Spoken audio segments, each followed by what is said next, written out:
Ya estamos de vuelta. Nos pilló conversando seguramente, ¿no es cierto?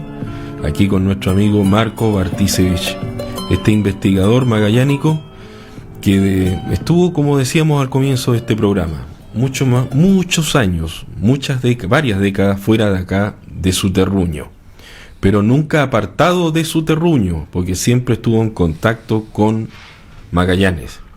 Hablabas, Marco, del año 2010, cuando se produjo esta relación de enviar notas, antecedentes. Yo me acuerdo haberlo escuchado. Ya, sí, previo al Mundial Sudáfrica, sí, estuve, año bueno, 2010. Para completar lo que estás diciendo, estuve 40 años fuera. 40. Y tengo 68, así que son 40, 28. 40 años. A ver si tratamos de empatar la cosa y para sobrepasarla, como magallánico. Claro, después de eso entonces, o simultáneamente, es que empecé a escribir el tercer libro, que son unos relatos, unos cuentos sobre África. Acá está. Y lo que siempre le digo a la gente es de que hay cosas que son verdaderas y cosas que son ficción. Y teniendo en cuenta cómo es África, me da la impresión de que muchas veces la gente va a pensar de que lo que estoy escribiendo es realidad, cuando en realidad puede ser ficción. Cuando es ficción, claro, hay una mezcla que es difícil para nosotros con esta mentalidad occidental, digamos, entre comillas. O sea, para cuentos de África, por ejemplo, mi experiencia en África, como se llama el libro, es una mezcla, yo me imagino, de magia, mito, leyenda, supersticiones. Sí, bueno, de todo un poco. Con las observaciones que tú hacías. Sí. Bueno, con lo que me tocó vivir, claro. En Mozambique fueron 22 años, ya en Sudáfrica fue un poco más diferente, pero bueno, además que este está escrito, salió hace 2 años atrás, pero fue escrito durante un buen tiempo. De cada de Sudáfrica. Yo me imagino que tú tienes que haber estado muy al tanto ahí con el proceso de reunificación, el fin del apartheid y sí, fue Nelson Mandela y Frederick de Klerk, si no me equivoco. Claro, los dos recibieron el premio Nobel. Sí, claro, año 93-94. El 94 fue que fueron las elecciones.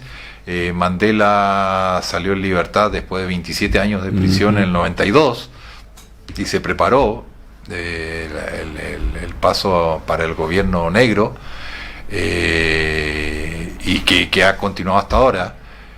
Claro, no toda la dirigencia del ANC, que es el African National Congress, o sea, el Congreso Nacional Africano, el partido de la población negra, los líderes actuales no son de la misma categoría de Mandela.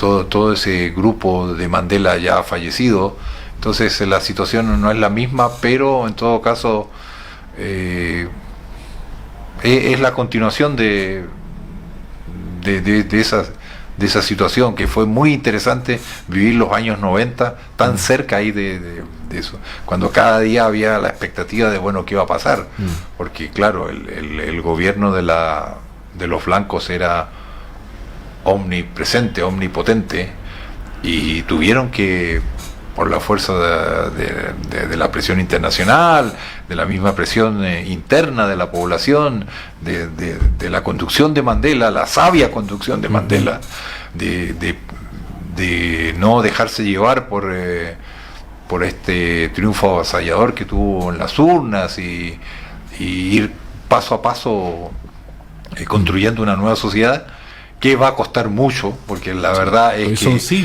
son siglos y son como dos sociedades que vivían de forma paralela, la sociedad blanca y la sociedad negra. Estaba prohibido el mestizaje por ley hasta hasta los años 60. Entonces tú no encuentras mestizos, por ejemplo, o muy pocos en Sudáfrica, primero porque la ley no lo permitía. Tú tenías hasta 5 años de prisión por un blanco casarse con un ciudadano no blanco. O sea, no solamente negro, sino que podía ser de origen indio, o pakistaní, o asiático. Y después por un problema cultural también.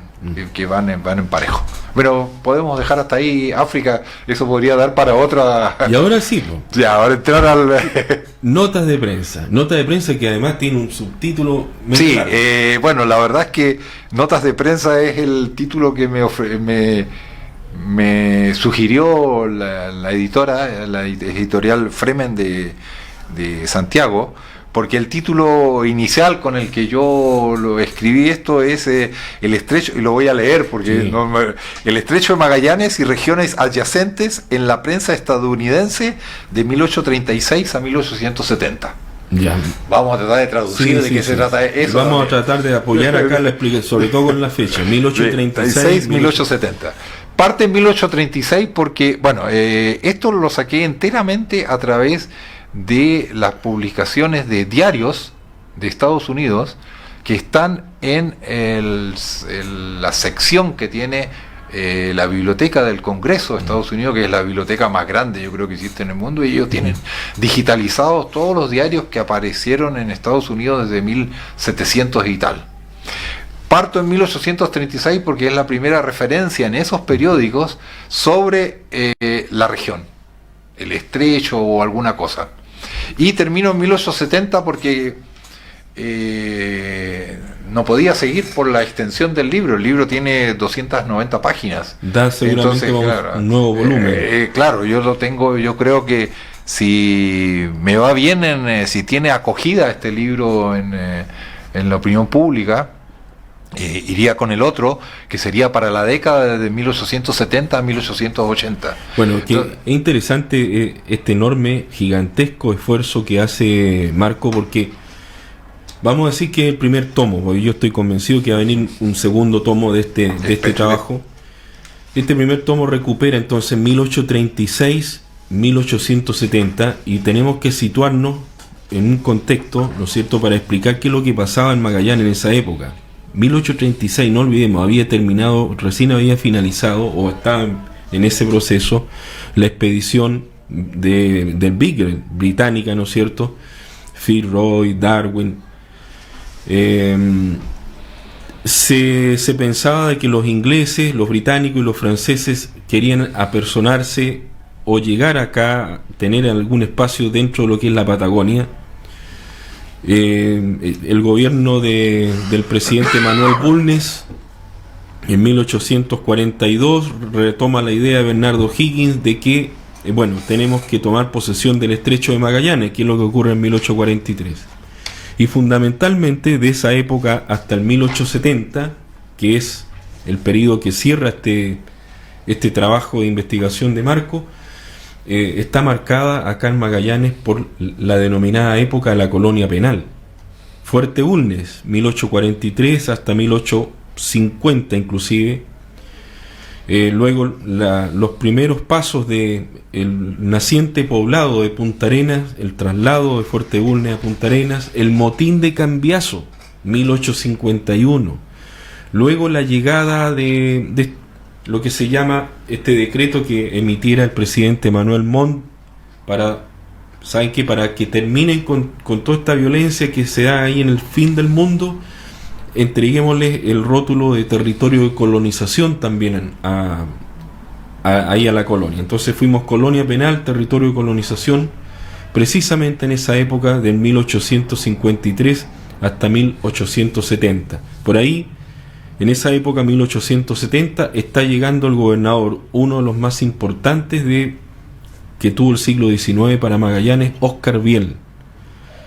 Me imagino que todo ese gigantesco trabajo y la importancia, los barcos, los veleros que pasaban por el estrecho de Magallanes están ahí mencionados en este esfuerzo periodístico de investigación que realizó Marco Bartisevich.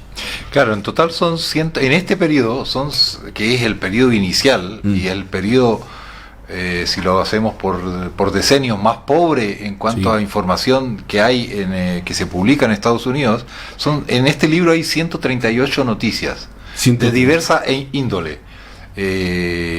Ahora, la otra, bueno, además está el motín de los artilleros, que fue el 68. 1877. El 77. 77, ese iba a entrar Sí. es que claro, estoy haciendo ya parte del segundo, entonces en algunos momentos me equivoco. Muchos Pero- barcos que pasaban por el estrecho de Magallanes en esa primera etapa, había comenzado la navegación a vapor, Claro. ¿no es cierto? Entonces muchos barcos eran norteamericanos o con bandera americana porque venían del Atlántico, o de la costa atlántica, en este caso, pasaban por el estrecho de Magallanes para evitar el Cabo de Hornos y después se iban hacia la costa pacífica, ya sea en México o en Norteamérica, en Estados Unidos, porque se estaba viviendo la fiebre del oro. Claro, California. Me han preguntado, bueno, pero ¿qué interés había de publicar esto en Estados Unidos? Y precisamente es el caso de que en 1848 más o menos comienza lo de la fiebre del oro en California y nosotros tenemos de que en primer lugar no existía mucho después el ferrocarril entre la costa Atlántica y el Pacífico. Entonces la única posibilidad que había era pasar por Panamá, pero no existía el canal. Entonces se iba en barco hasta la costa, o sea, hasta la costa oriental de Panamá. Había que pasar en mula hasta un lago, cruzar el lago con un barquito, volver a pasar en mula hasta la costa del Pacífico y de ahí seguir con otro barco. O sea, era, además con el problema de cruzar en ese tiempo era prácticamente la selva de lo que era el Darien, entonces era muy pesado. Entonces a ellos y la gran cantidad de gente que fue, porque realmente fue una fiebre en cuanto a gente que fue a buscar su vida a California. Entonces, primero, estamos, claro, en la etapa entre 1800, alrededor de 1850, al paso del velero al barco a vapor. Al barco a vapor. Entonces, los veleros tenían que pasar por el Cabo de Hornos, porque al pasar por el estrecho tenían dos problemas: o se estrellaban contra las costas del estrecho, o les tocaba una calma que podían estar un mes parados en medio del estrecho. Entonces viene todo ese interés de del periodismo en Estados Unidos. Por decirte, uno puede pensar de que esto era solamente publicado en Nueva York o en Washington, ¿no? Pero los artículos que están acá, por ejemplo, aparecieron en 60 diarios diferentes, están copiados de 60 diarios diferentes de 42 localidades y de 23 estados. O sea, yo muchas veces cuando hacía este trabajo me recordaba las películas de cowboy, cuando tú te tienes que en cada pueblo había un pequeño diario que publicaba. El oeste, sí. En el oeste, claro. Y aquí tienes, en total, porque hay muchas publicaciones que se repiten en los diarios, entonces yo coloqué solamente la principal de esas, pero en total había información sobre esta región del mundo en 112 periódicos de 81 localidades de 24 estados de la Unión. Entonces a ellos les interesaba mucho. Entonces, esto cuenta, por ejemplo, la importancia que tuvo el carbón acá, por la navegación a vapor, que el último puerto bajando por el Atlántico que ellos tenían para abastecerse era en Brasil, y por Chile hasta Lota. Entonces necesitaban carbón, necesitaban madera, necesitaban agua. Entonces fue muy interesante la creación de Fuerte Bulnes y de Punta Arenas como lugar de abastecimiento. Después hay muchos intentos de hacer remolcadores, de instalar remolcadores en el estrecho para el paso de los veleros. Recordemos que veleros existieron hasta principios del siglo XX, incluso en funcionamiento.